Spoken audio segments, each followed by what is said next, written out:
"Oh Lord, the sea knows how to breathe, and tonight it's calling my name." When Adu casts his net, the waves mirror the moonlight like 1,000 golden scales in motion, and from the heart of the abyss, a radiant face rises the mermaid Soraya. The scent of seaweed, blood, and thunder mingle into a sweetness that chokes the air. She sings. Her voice makes the whole ocean tremble, and her tears turn into golden pearls carrying the breath of the dead. That night, the ancestral drum sounds for the first time, 3 slow beats, then silence. Adu knows. If he keeps that pearl, one soul in the village will stop breathing. But does he have the courage to throw the sea's gift away? Once upon a time, in an ancient African-American coastal village on the salty shores of Carrara, where stilt houses rose on sun-scorched black wood pilings, where lullabies melted into the surf, folks believed that when a person left this world, they left behind one breath, hiding in the salt water, waiting for someone to call its name.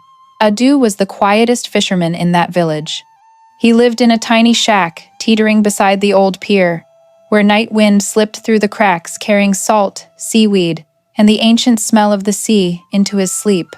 Since losing his wife and little child in the red storm 3 years ago, Adu had lost his voice. He only knew to slip out to sea while the sky was still gray, drop his nets in silence, and return before the sun climbed high. Around his wrist, he always wore an old red cord, frayed, wrapped 3 times. 1 loop for his wife, 1 for his child, and the last for himself, a thread binding 3 souls that would never part. People said Adu talked more to water than to people, that he would sit for hours on the shore staring into the endless black and nod as if someone were speaking back. That night, the Carrara moon hung pale as smoke, spilling sickly gold across the pier. Ripples tapped the planks like thousands of soft hands. Adu sat there, bare feet dangling in the cold water. He sighed. The tired breath broke into a small mist. Suddenly, from somewhere deep, a low thud rose. Thump, thump, thump. Slow, steady, like a heartbeat underwater. Adu lifted his head, eyes wide. He thought he'd imagined it, but the sound came again, clearer, deeper, echoing inside his ribs. That drum was nothing like wind against posts or oars slapping waves. It was older, heavier, the funeral drum his father once beat, the rhythm the whole village of Carrara used to send the dead back to the ancestors. The ancestral drum, the elders called it. And it never sounded from the water unless a soul was lost. Adu held his breath. He closed his eyes. Water rose around his ankles, first warm, then ice cold. A dim glow appeared beneath the surface, faint as fireflies at first, then spreading, blazing gold like a torn strip of sunlight exploding in the night. The water around him stirred. Tiny bubbles rose, bursting into a strange, sweet scent.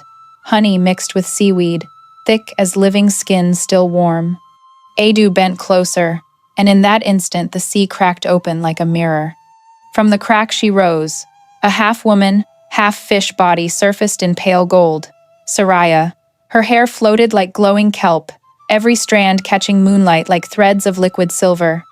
The scales on her tail blazed, gold and pure, streaked with copper and sunset orange, the colors of lost afternoons. Each time she moved, waves shattered into 1,000 tiny suns. Adu stepped back, hands shaking, but not from fear.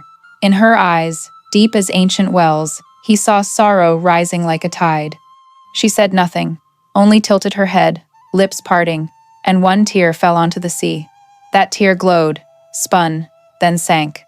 Adu followed it with his gaze, heart pounding, until a beam of light shot upward from the depths and pushed the tear back to the surface. The droplet hung in the air, then hardened into a radiant golden pearl, breathing soft light like human breath. He reached out, instinct before thought. When his fingertips touched the pearl, warmth flooded him, warm as his wife's embrace long ago, warm as his child's breath against his chest. At the same instant, the drum beneath the water struck harder, 3 beats, then stopped dead. The air around Adu thickened, waves froze as if cut from the wind. He looked around, the whole shore held its breath. Adu lifted the pearl to his eyes. In its light he saw a blurred face, a child's face, eyes wide, drifting inside the glow. He flinched, clenched the pearl, but could not let go. From below, the mermaid watched him, eyes pleading yet judging.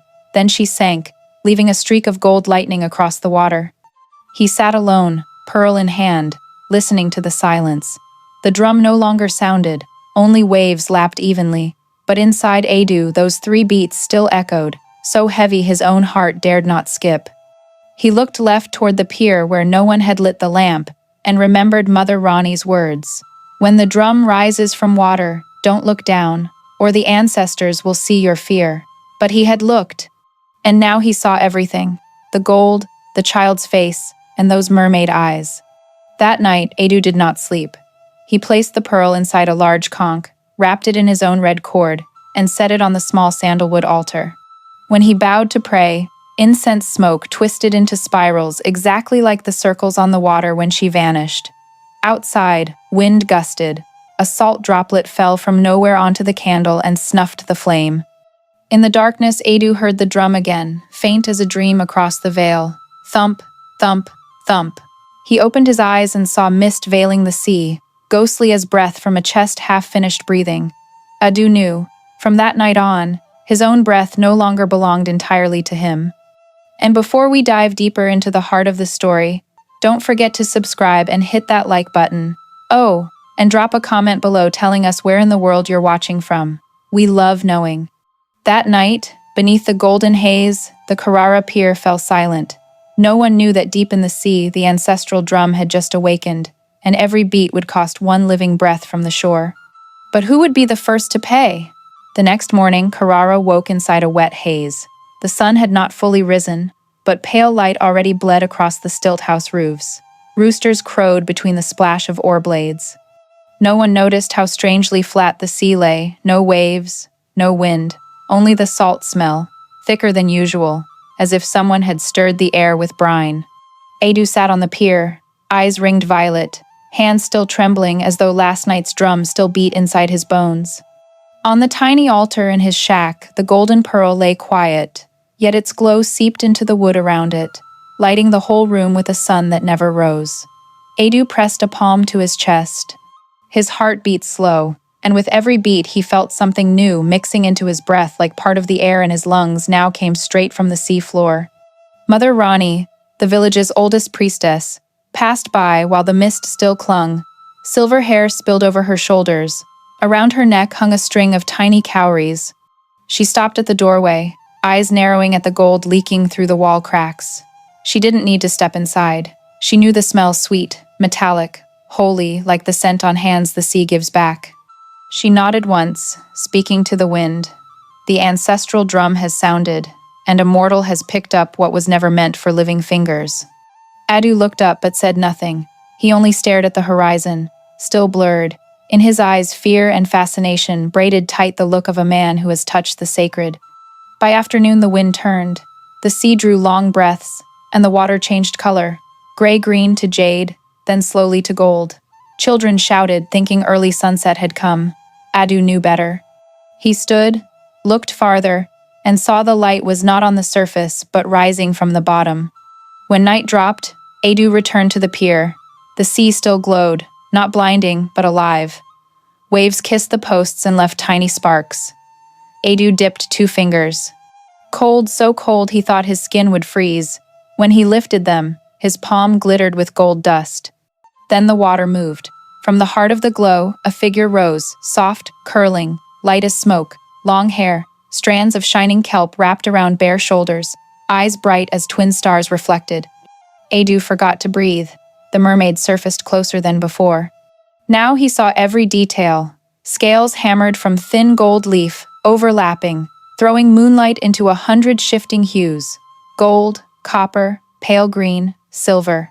When she moved, light poured over her like warm honey. The water around her smelled of seaweed, salt, and something sweet like half-burnt jasmine. Adu didn't know whether to fall to his knees or run.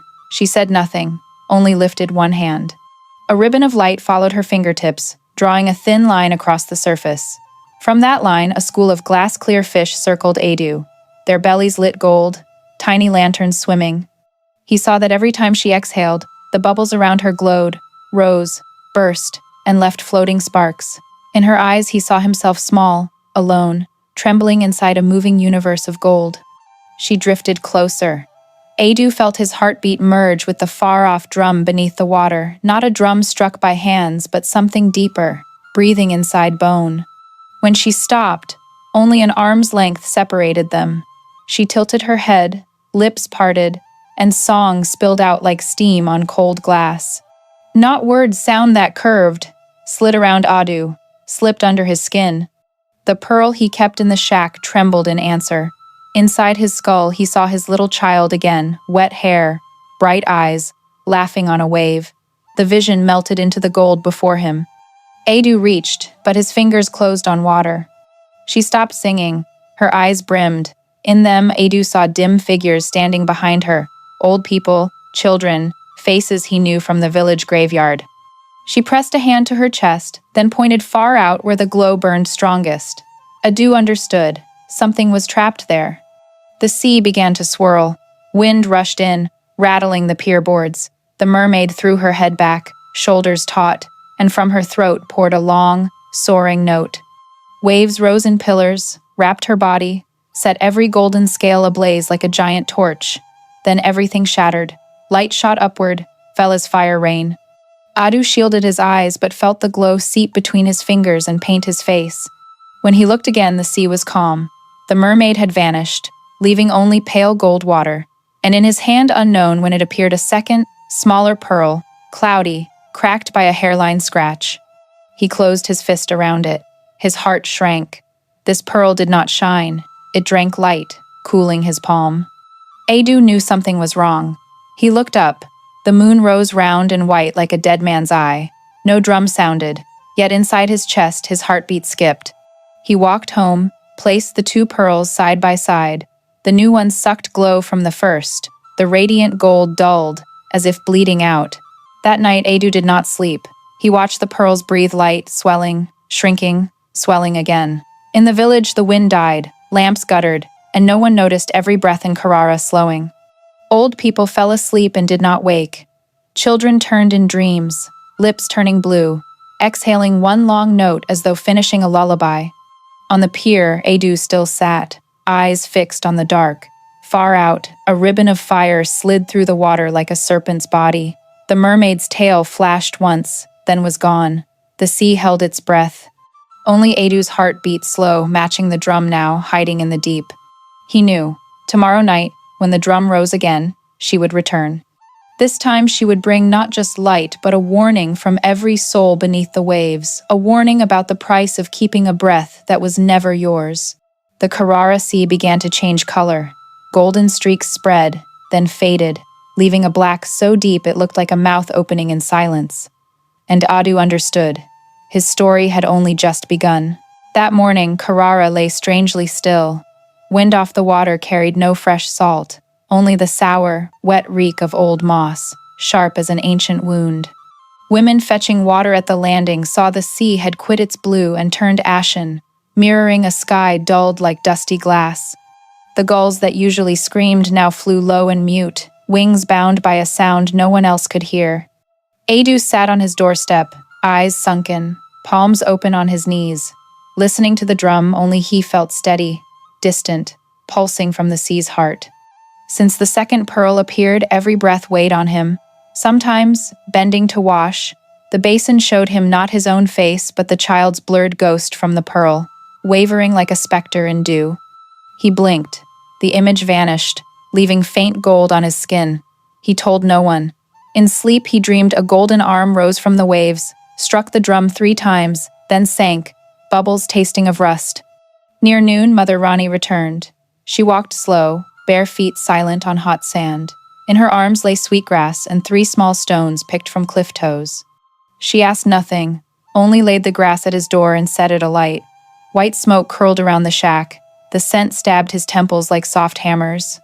Then, inside the smoke, the drum spoke close, beside his ear. 3 beats, low and sure. Each one sent ice down his spine. Adu shot upright. Mother Rani shut her eyes, lips moving in the old tongue. When she opened them, they were clouded. "The ancestral drum has spoken, Adu," she rasped. "It sounds only when a soul drifts between worlds, neither seas nor shores." Adu said nothing. Dreams and waking bled together like water and smoke. She leaned closer, voice dropping. Go to the drum shrine west of the village, where the first Carrara bones sleep. Let the drum guide you, or the lost soul will swallow your breath. When she left, he stayed rooted, watching her shrink into the glare. The drum inside his skull urged louder. He could not fight it. Before sunset, he slipped on a shirt, pocketed both pearls, one blazing, one cracked, and walked toward the mangroves where the shrine hid among ancient roots. The path cut through wet forest like a tunnel.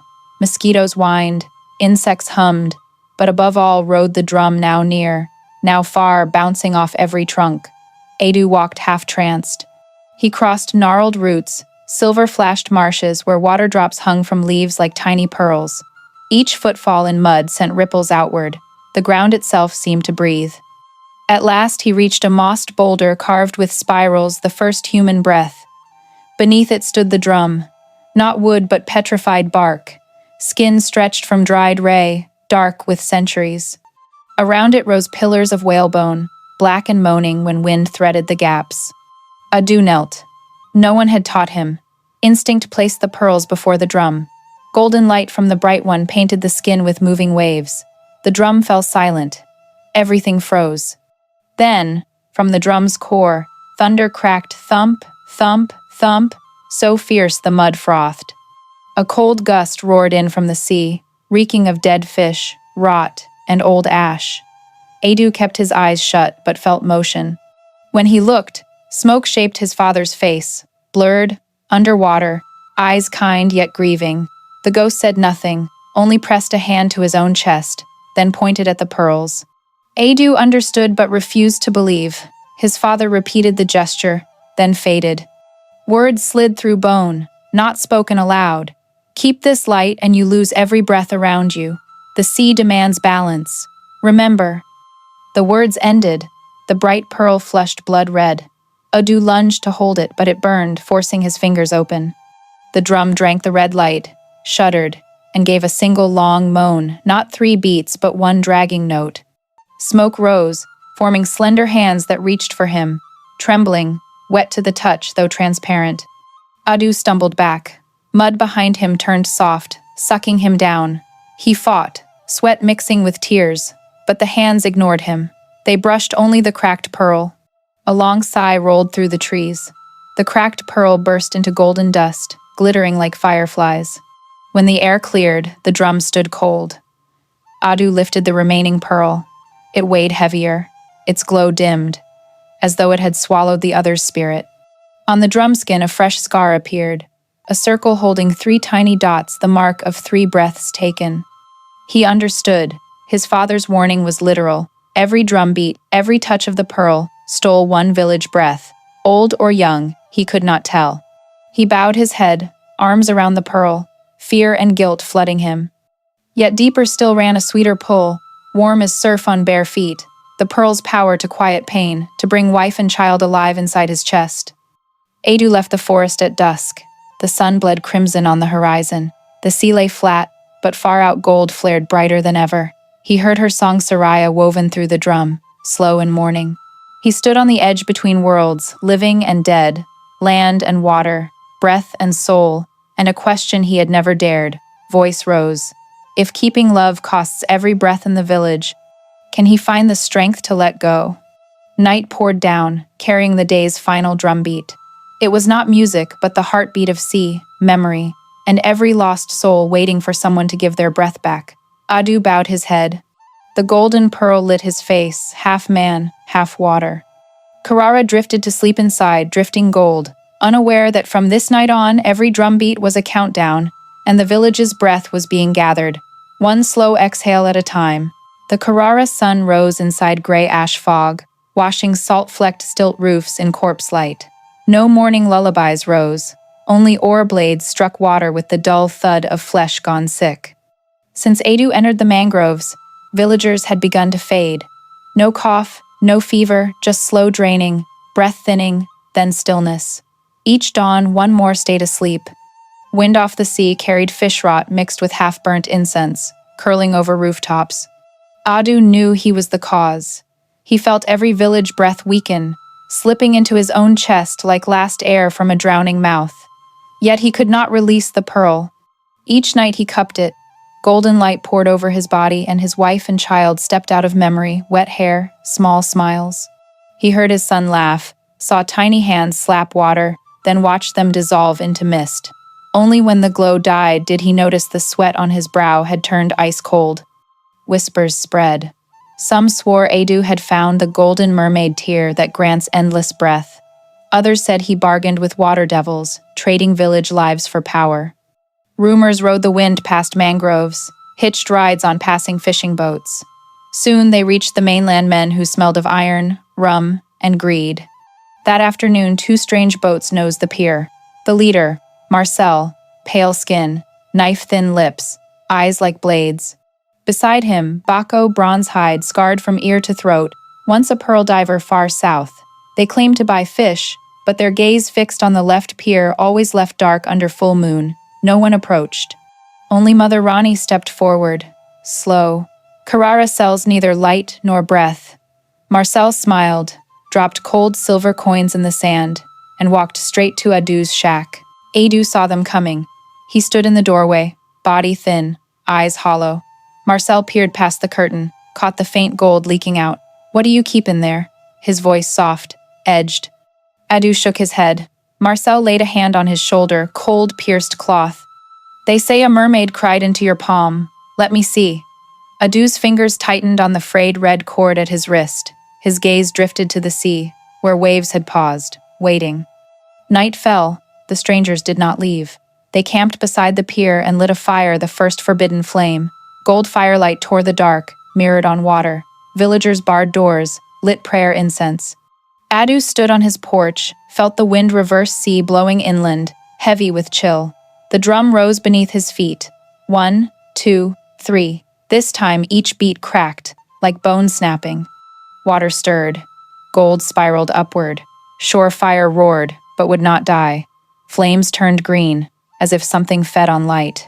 Marcel and Baco stepped back, faces white, yet refused to quench it. They stared down. A ribbon of gold slid toward them like a serpent. In its heart, Soraya rose.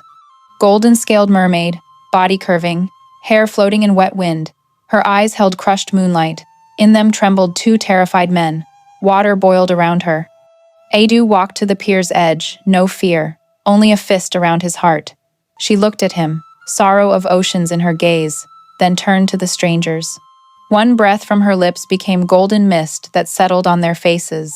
They coughed, dropped to knees, tiny glittering scales bloomed on their skin.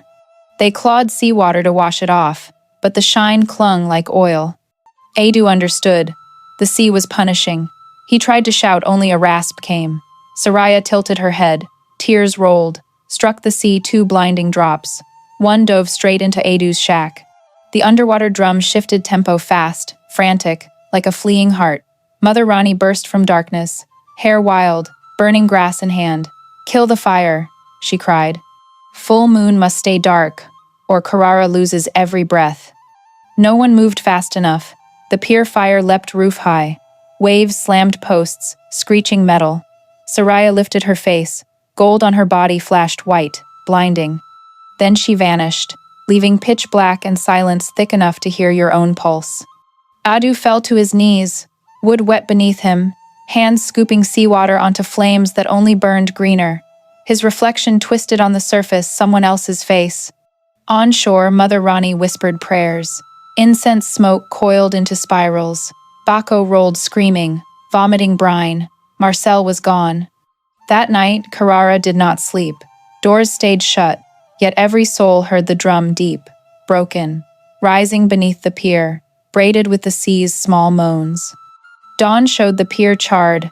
A perfect circle burned into the planks, 3 tiny dots at the center, the ancestors' mark. On the sand lay one of Marcel's shoes, crusted with dried golden scales. Adu lifted the new pearl, Soraya's second tear. Inside it, something moved, a tiny trapped breath. He set it beside the first. They touched. A soft drum note rang, then silence. Wind carried fresh fish rot. In the village, another child did not wake. Mother Rani came, eyes red. "See flame or ash smother it," The sea is calling its breath home. You woke what slept. Adu bowed, voice gravel. I know. She will come again. She shook her head and walked away, one sentence drifting back. When the sea gives a gift, someone always comes to steal it. When her shadow melted behind palms, Adu faced the water. Surface flat, but far below a gold heartbeat blinked. He knew the tide had not finished. And now, dear viewers, pause just long enough to hit subscribe before the heart of the story deepens, but only if you feel what I'm sharing here. Drop a comment telling me where you're watching from and what time it is on your clock. It's magic seeing the world gather with us. Above, black clouds twisted into a spiral, dragging light low. Adu stood on the half-burnt pier, drum rising in his ribs louder, fiercer warning that every flame lit snuffs another breath. From the farthest reach of the ocean, her song returned, faint, gentle, terrible, heralding a new full moon night on its way. Since the night the pier blazed, Carrara lay under a thick veil. The full moon hung high, yet its silver could not pierce. Only a frail gleam dusted the sand. The village held its breath. In every doorway a bowl of water waited, so ancestors might drink first and spare the living. No lullabies, no oar taps, just roof drips counting down in thin beats. Adu never left the pier. He lived among charred wood and incense smoke, hair crusted with salt, eyes sunk, always fixed on the sea. The two pearls rested inside the big conch. Their gold had dulled to muddy amber. Cold soaked him to the marrow. Each touch of pearl slowed his heart one notch. Villagers whispered that the sea had stolen Adu's breath, that he was no longer wholly human. No one drew near. They feared the drum inside his ribs might leap into theirs. Only Mother Ronnie still came, bare feet on wet sand, trembling hand on his shoulder. "You must cut it loose, child," she said, voice tired as waves on stone. "Those pearls are not gifts. They are reminders and punishment." He stayed silent, eyes on black water where swells rose and fell like cold ash. Night dropped. The moon slipped free of cloud, and in that instant, the sea turned gold again, this time thick, molten, heavy as boiling metal. Adu rose, fists clenched. From the glow's heart, the mermaid surfaced, scales flashing like 1,000 mirrors struck by fire. Each inch she rose rang a small metallic chime beneath the waves. She looked at Adu, eyes blazing yet grieving, lips parted, wordless. A tear slid from the corner of her eye, struck the sea, and smoked away. Adu understood. No longer tears of pity, but a cry for help. He stepped to the pier's edge, knees on wet planks, shaking hand reaching.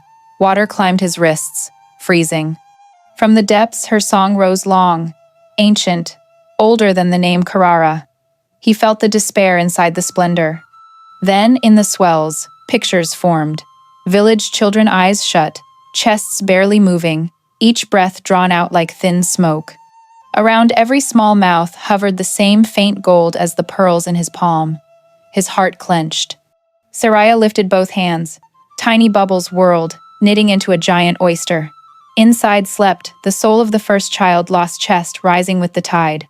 Her voice bloomed in his skull, not through ears. Every stolen breath feeds the pearls light. Hold them and the gold burns bright. Release them and the sea sleeps. Adu bowed his head. But if I release them, what of your breath? A question without sound. The water around him shivered. She heard. Saraya drifted close, cool palm against his cheek, love and farewell in one touch. Moonlight split her body, half flesh, half glow. Fine cracks raced her scales. Each flake that fell became a spark drifting skyward, then dying. Her voice thinned to a final exhale. The pearls anchor me, yet drain every other lung. Delay and the sea takes all. Give them back. Adu tried to speak, throat locked. He turned, fetched the pearls from the shack. They flared, searing his palms red. Each pulse brought a faint, failing breath from somewhere in the village. The ancestral drum thundered from the earth, deep, urgent. Adu knelt, cupped the pearls. Blood from blisters seeped, staining them crimson. Gold and red fused into blinding fire. Saraya raised her arms. Water rose in a perfect ring around him. Wind whipped her hair. Her scales blazed one last time. In her eyes, Adu saw himself terrified, desperate to be saved. He shut his eyes, crushed the pearls until blood and light mingled. A water spout shot skyward, spinning them both. The drum raced. Adu felt his own breath torn from his chest, dissolved into the swirl, then hurled back as light into the pearls. Suddenly, the cracked pearl exploded, shards of gold spraying everywhere. In the blast, he saw the child's soul rise, smile, and vanish into the stars. Waves hushed, only the drum lingered, one long, broken heartbeat. When light faded, Adu lay crumpled on scorched planks, blood threading into seawater.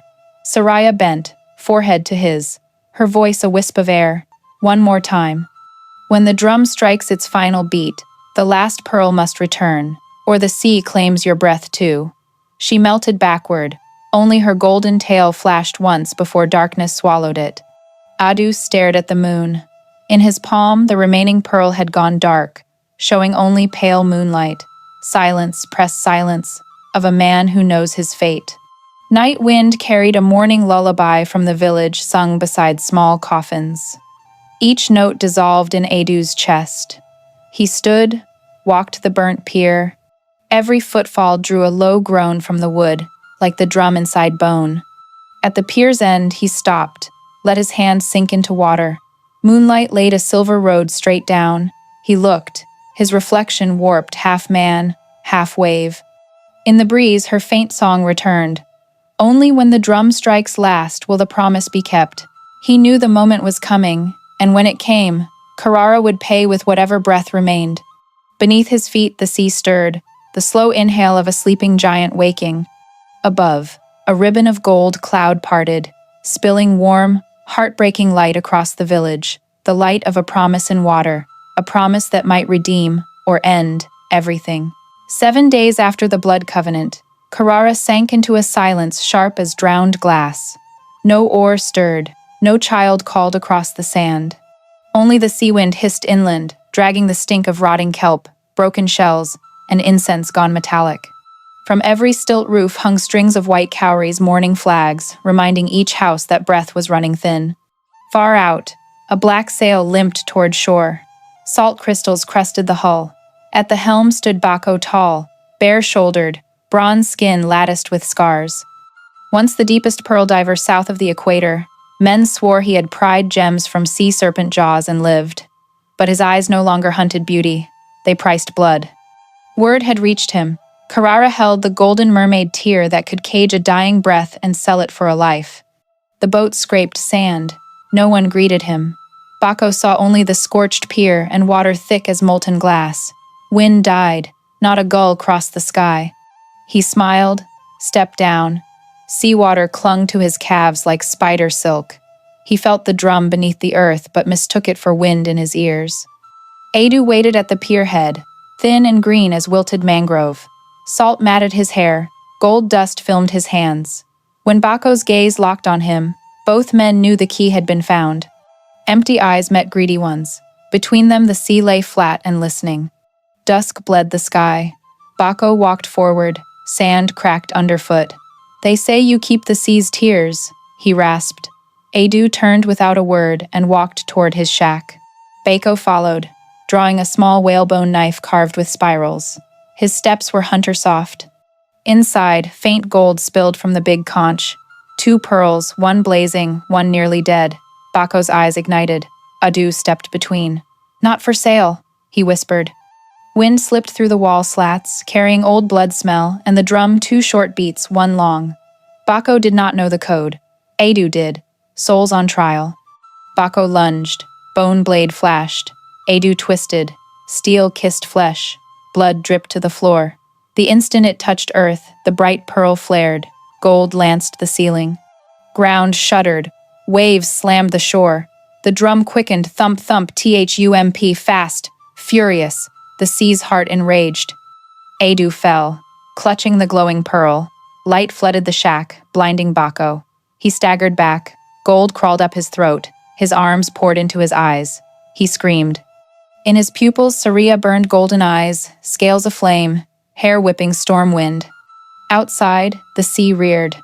A waterspout punched the sky. At its core, Saria rose, body a ribbon of light, golden tail coiling the column until it blazed like a fire pillar. Moonlight shattered inside the whirl. Adu crawled from the shack. Sound vanished. Only the drum thundered in his ribs. Soraya stared at him, eyes brimming, no longer gentle, only urgent. She pointed at writhing Bako. Wind tore her hair. Each fallen scale became lightning that struck the sea. Adu rose, blood streaming, and walked into the spout.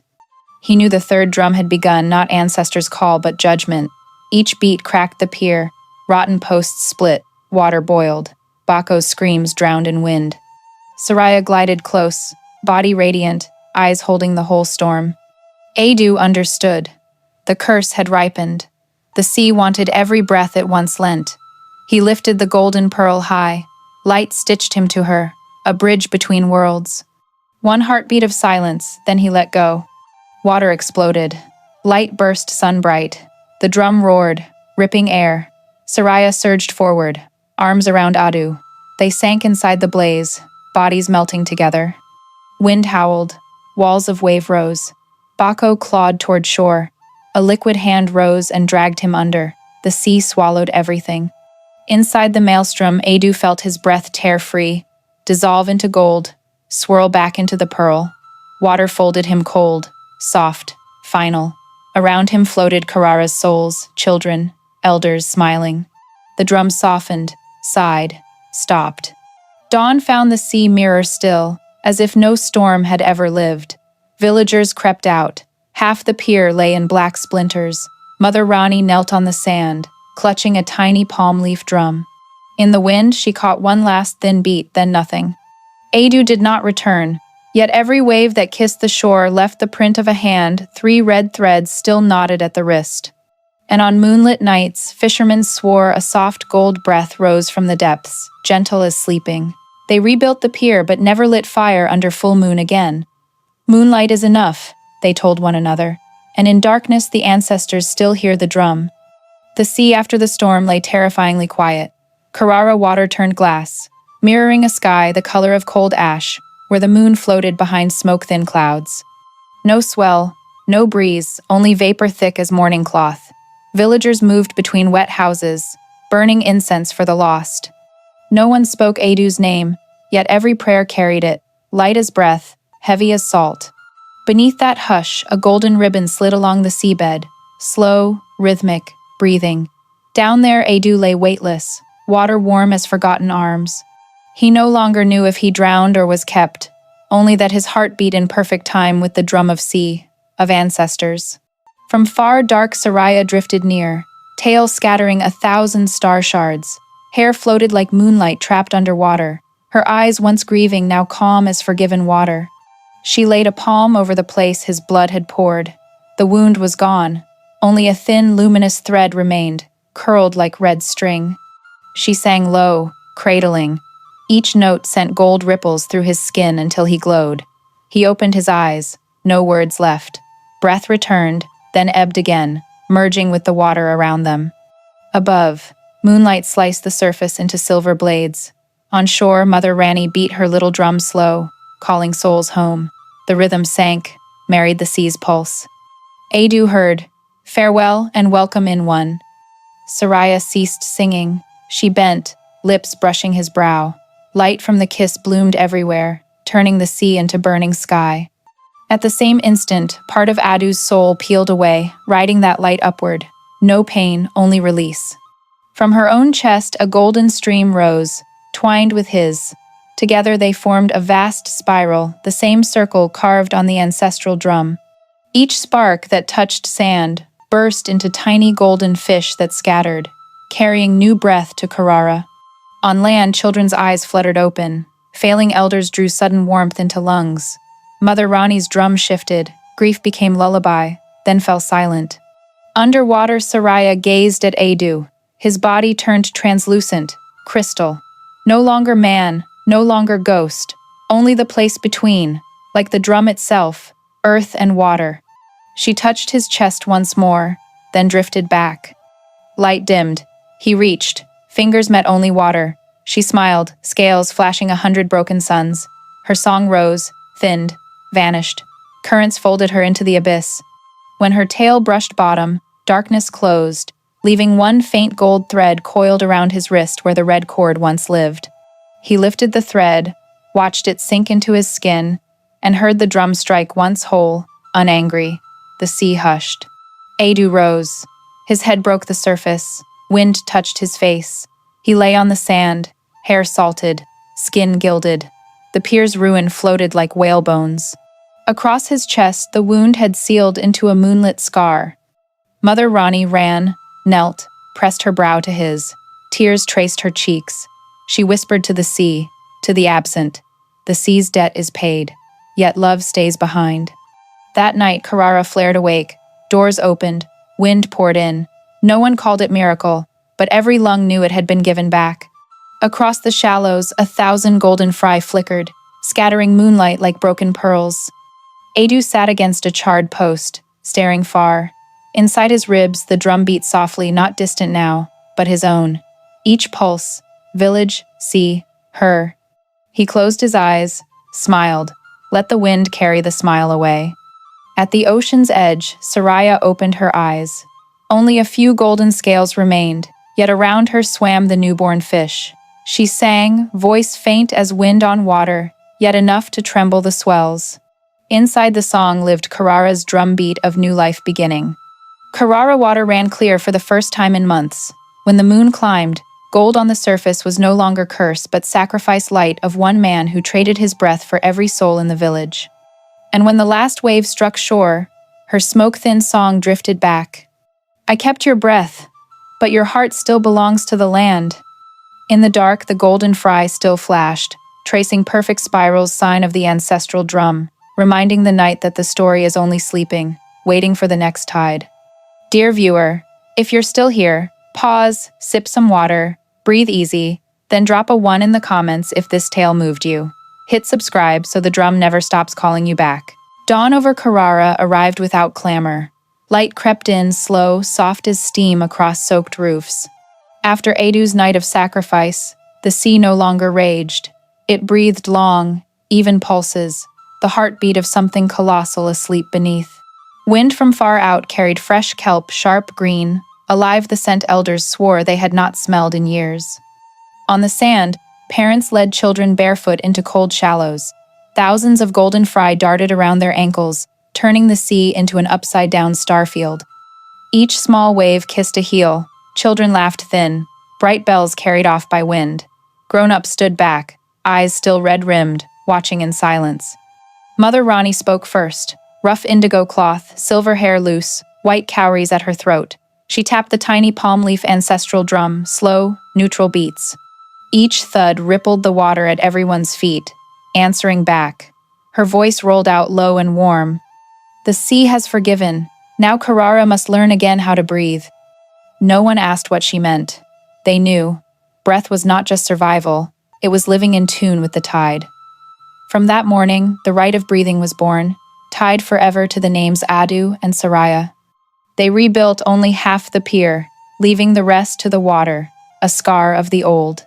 On the new planks, they placed 3 sacred things, a conch holding Adu's ash, the ancestral drum, and 1 remaining golden scale, Soraya's. Its light was no longer fierce. It glowed like late afternoon hearth fire, warm without scorching. The rite began at the hush between moonset and sunrise. Villagers formed a circle on the pier, hands linked, faces to the sea. When Mother Rani struck the first beat, every chest drew 1 slow breath in, then let it out even slower, mingling with wind and water. Elders said their lungs felt rinsed of iron, salt, and fear. From below, faint gold shapes rose last night's fry swimming perfect spirals around the posts, stitching worlds together. Children squealed, scooped water, gold clung to their palms a moment, then melted, leaving mother hand warmth on skin. Villagers whispered it was Adu's leftover breath, the part that had washed the curse clean. They told one another that on the first full moon rite, someone heard Soraya singing beneath the drums, sweet, salty, tear and brine perfume in the air. In the days after, Carrara woke. Wells ran clearer, green algae fringed the shore, nets came up heavy, every flung droplet danced with gold. But the deepest change lived inside people. Fear of the sea was gone. Before casting nets, they dropped a leaf overboard and murmured, "Hold this breath, return it when I come home." At Right's End, children learned the new song, Breath of Two Worlds. Simple rise and fall of air, yet when the whole village sang, the sea hummed the bass line. Mother Rani taught them to slap the drum with open palms and said, "As long as the drum sounds, Karara lives." 3 laws. The 3 breaths were carved into the pier's wood. No lamps under full moon, let the sea sleep. Never price pearls or mermaid tears, all light carries blood. If you break the law, confess at dawn on the pier. Breathe deep, let the ancestors taste your breath. Simple rules became heartbeat. Strangers were invited to the rite before any trade, so they would learn Karara sold not only fish, but trust between human lungs and ocean lungs. One honey gold noon, Mother Rani laid her hand on the drum and said she heard Adu in the wind, his breath riding every wave.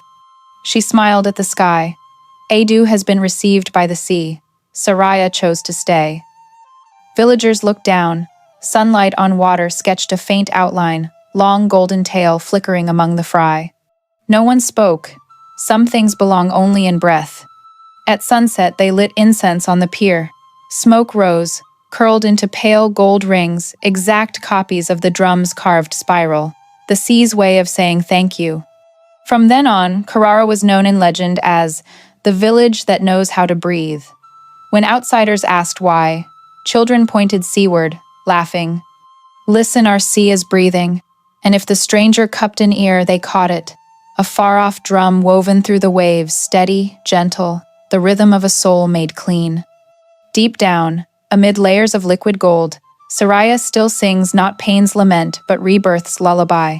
In every note, the lost find their way home, guided by the drumbeat Adu left behind. From that time on, under Karara moons, no one feared the dark.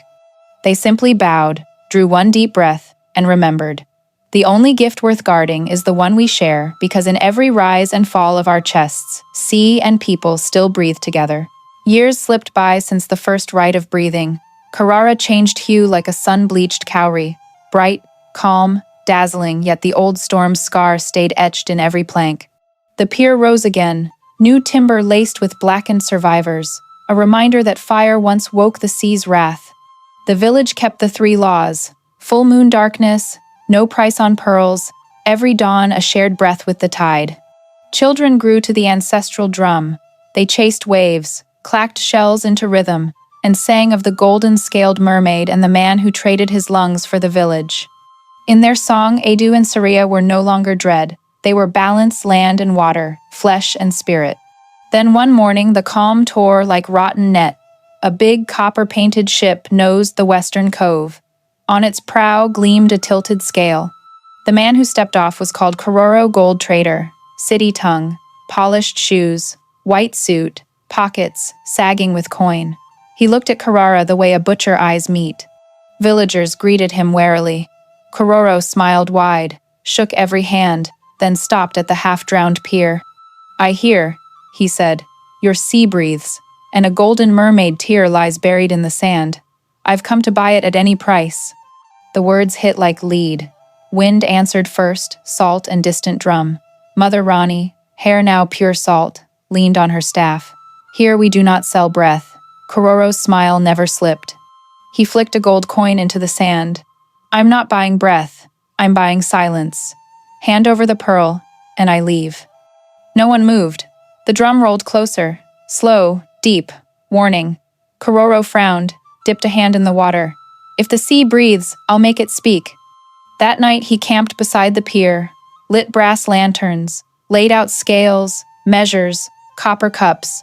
Lantern glare warped the moon, dragged cold wind behind it. Doors shut, village lamps died. Only Mother Rani stayed at her window, tapping the drum soft, steady, listening. Midnight. The tide pulled back until sand steamed. Metal clinked loud in the hush. Kororo walked the pier, scale in hand. He set it down, dropped a gold ingot on one pan. "How much is your pearl worth?" His voice cracked in the wind. No answer, only water rippling beneath his boots. From the heart of the cove, a gold ring flared, widening like a sun born underwater. Inside it, Adu rose light shaped into man, red thread glowing across his chest. His eyes held no judgment, only the sea's quiet inhale. Kororo stumbled back. From below, Soraya surfaced, tail flashing, scales scattering moon shards, wet hair clinging like silk, the air filled with thick salt and memory. She sang no words, only notes that soaked skin and slowed hearts. Kororo dropped to his knees, his scale tilted wildly. One pan blazed with light, the other empty. Deep down, the ancestral drum spoke first time since the rite. Not sad, not angry, simply sure, the village heartbeat. Each beat lifted the sea an inch. Kororo tried to stand. Living mud sucked his ankles. Gold light climbed his throat, sealed his eyes. In the last second, he met Soraya's gaze pity, not blame. When the drum stopped, the sea lay flat. The pier stood untouched. Only the scale remained, tipped forever, its heavy pan, now a single white cowrie. Villagers stepped out, formed a silent ring. Justice had been served quiet and complete. Mother Rani lifted the cowrie, placed it on the altar beside Soraya's last scale.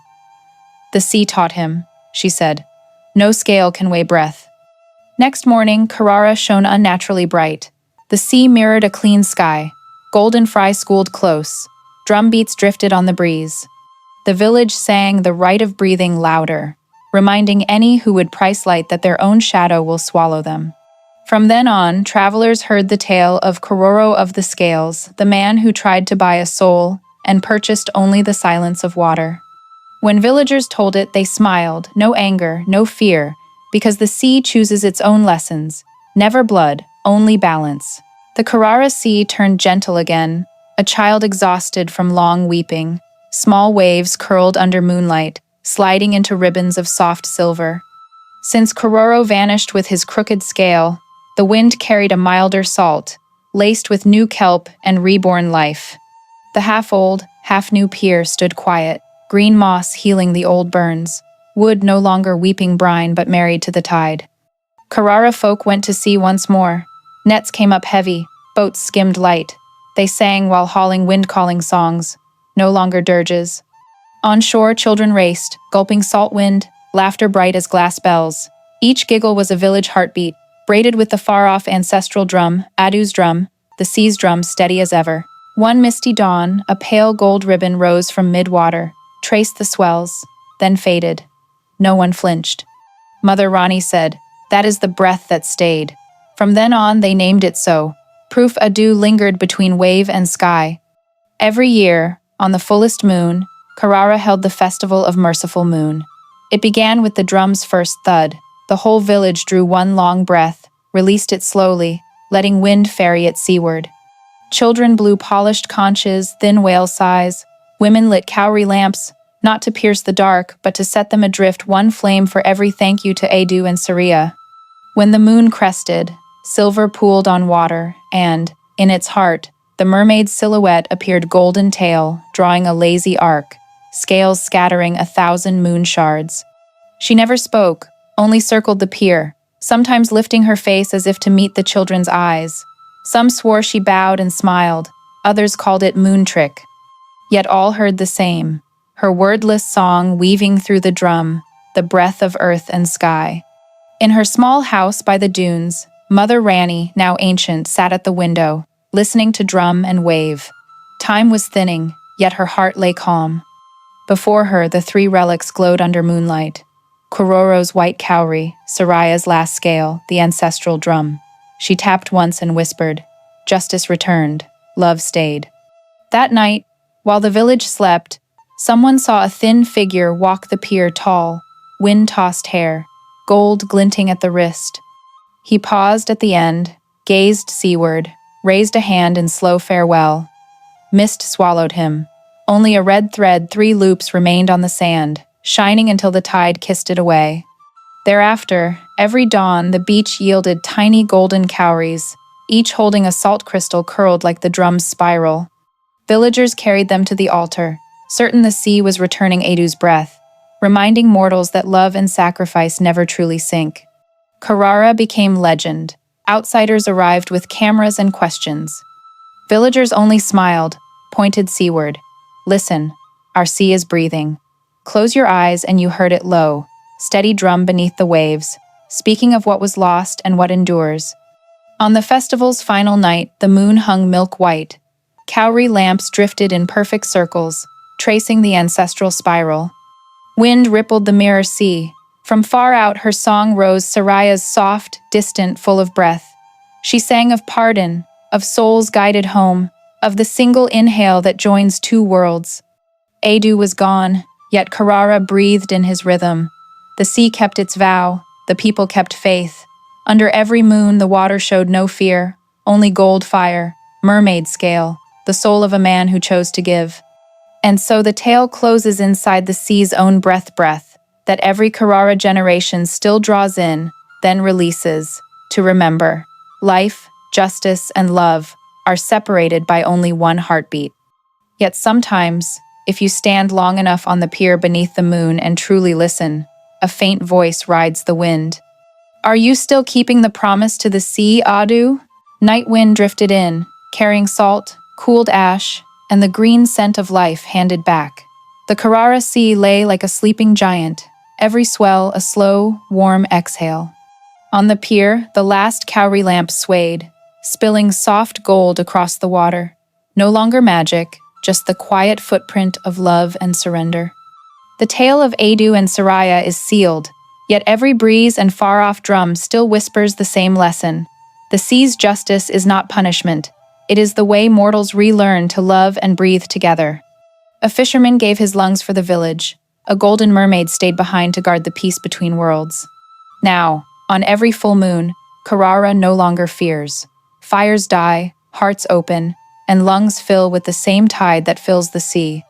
Those who listen long enough catch her small song in the wind, Saraya's lullaby. As long as humans breathe for one another, the sea will never rage again. If you have walked this whole road with me, pause. Inhale deep, exhale slow. Ask yourself what you would trade to keep balance in your own life. And before you leave Carrara, hit subscribe, drop a heart, and comment below. Tell me where on the map you are hearing this story and what time your clock shows. If you believe the sea has a soul, share this tale with the people you love across America, so they too can hear Carrara breathing, the breath of mercy, of love, of forgiveness.